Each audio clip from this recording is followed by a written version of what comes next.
My first question is, in total, how many years did you serve, including like preparing in college? Well,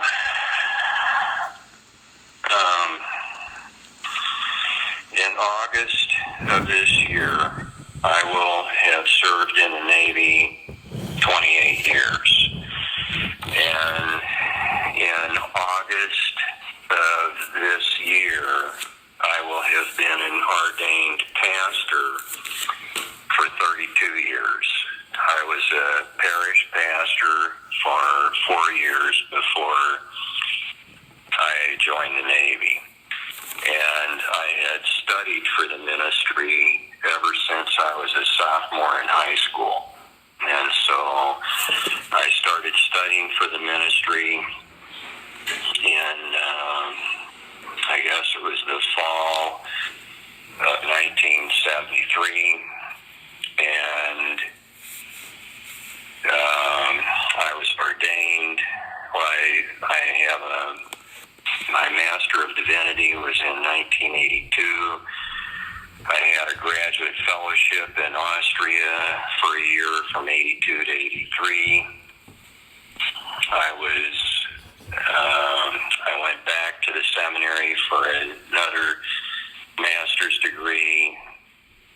That was my second of 4 master's degrees. And so I received that master's degree, a Master of Sacred Theology in 1988, I believe, a Master of Psychology in 1992, and I was selected to go to the Navy War College, and I have a Master of Arts from the Navy War College. I think that was in 2000, and a Doctor of Ministry degree in 2003. So I have 4 master's degrees, a graduate fellowship, and a doctorate degree. Wow. So does that answer that question? Over exceedingly. Okay. Well, I know, like as you said, and while reading your bio and researching your position, I realized that your religion, you really interpreted your religion in with your work. How did you surround yourself with, why did you decide to surround yourself with your religion at work? Well, I'm a Navy chaplain, and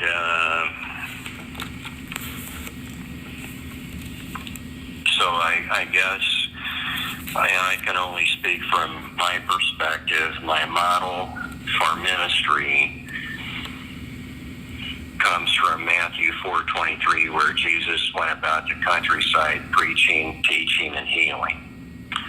And so in my ministry and my chaplaincy, I attempt to mirror what Christ did in his earthly ministry, and namely preaching, teaching, and healing.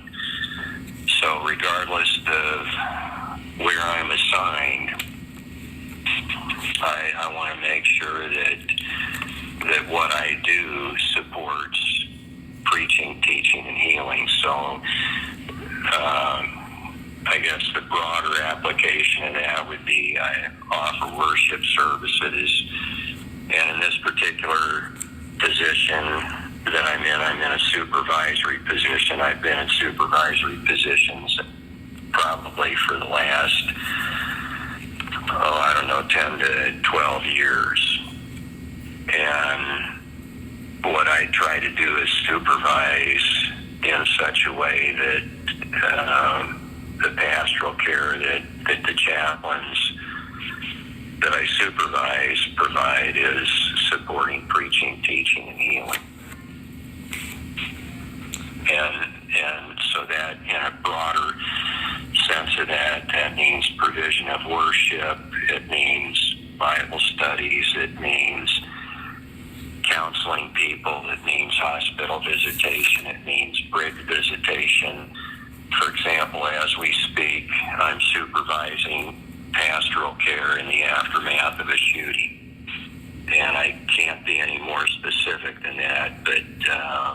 that's what I'm involved with right now. And I suspect it's probably something that you've heard about in the news, but I can't be any more specific than that. Yeah, I get that. My next question is, I saw you received many medals, like the Material Service Medal, Defense Superior Service Medal. I searched these medals up and found their meaning, but what was your favorite one and how'd you earn it? Well, as strange as it may sound, the awards that have been very near and dear to my heart are the Sea Service Ribbon, which is not a personal award. It's a ribbon that you receive, and it does not have an accompanying medal with it, but it's a ribbon when you deploy.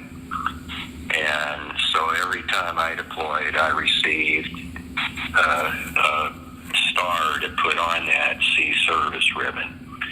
And so the Sea Service ribbon, for me, is a very special ribbon because that it means that I've been out there deploying and been with the sailors and the Marines wherever they've deployed to.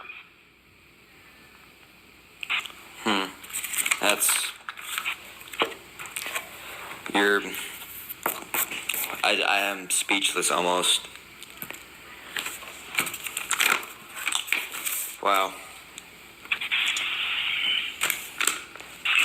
And I don't know if you've ever seen the Hunt for Red October, where the guy is hoisted from helicopter by a cable and the horse collar.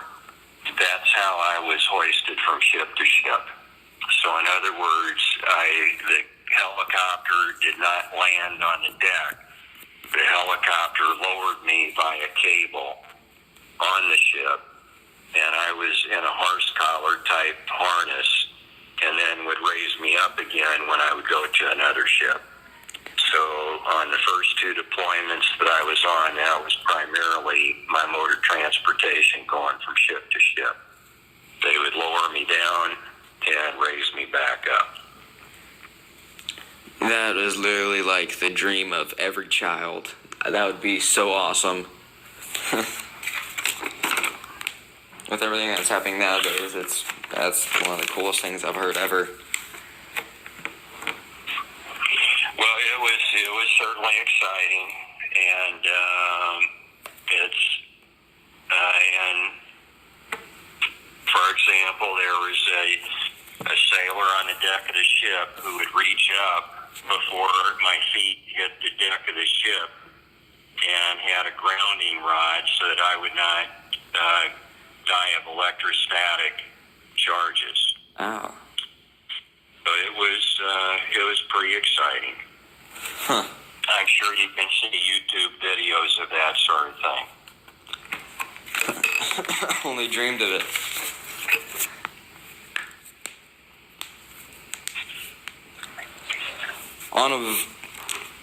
My next question is, I've also seen that you've been deployed several times around force.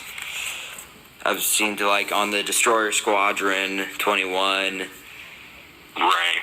In Camp Pendleton, and I also heard that you went to meet King Bahrain several times. I did a little research on him too. Yes, I was invited to the King of Bahrain's palace on a number of occasions, and I think what I omitted from the answer that I sent to you is that I was invited to a Majlis event probably every month for the 2 years that I was in Bahrain. A Majlis event is where Arab men get together and they talk and socialize and talk about local invited to a Majlis event probably every month that I was in Bahrain. So I probably attended about 24 Majlis events while I was there.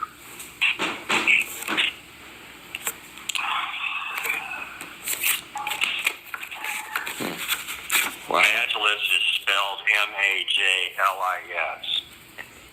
M-A-J. L-I-S. Okay, Majlis. Okay, got it. And my last question,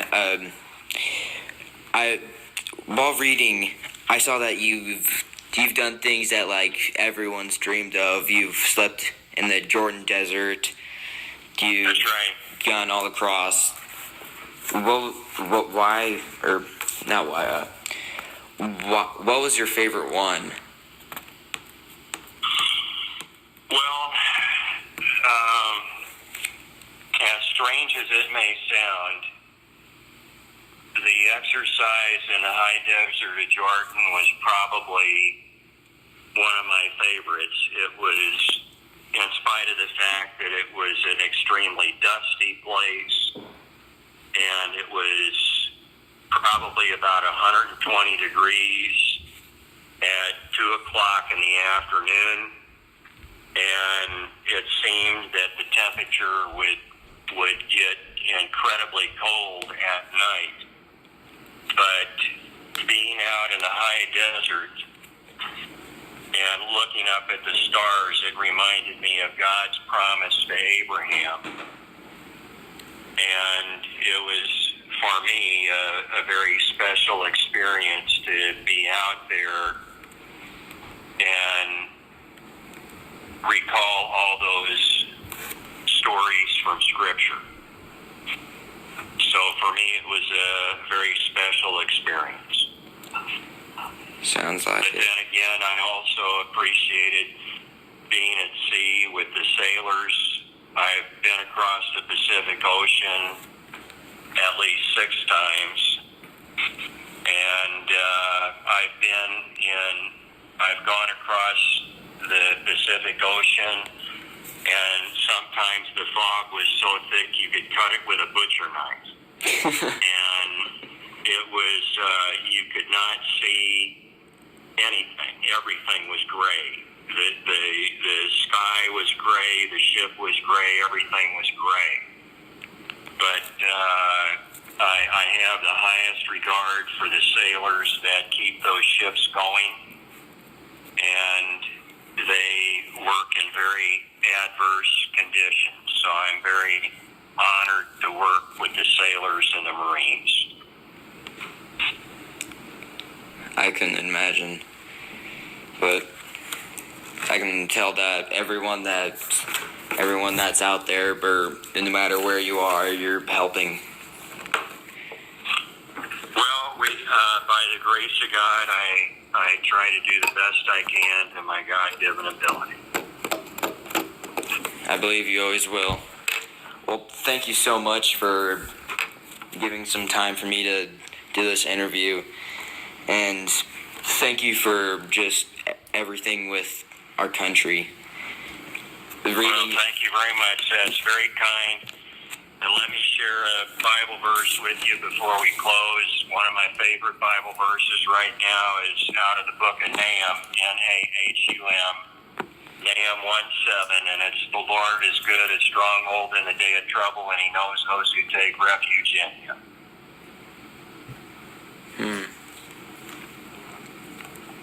Thank you. Well, It's been great talking with you. So does that help you with your school project? very much. Everything that you've done, everything you've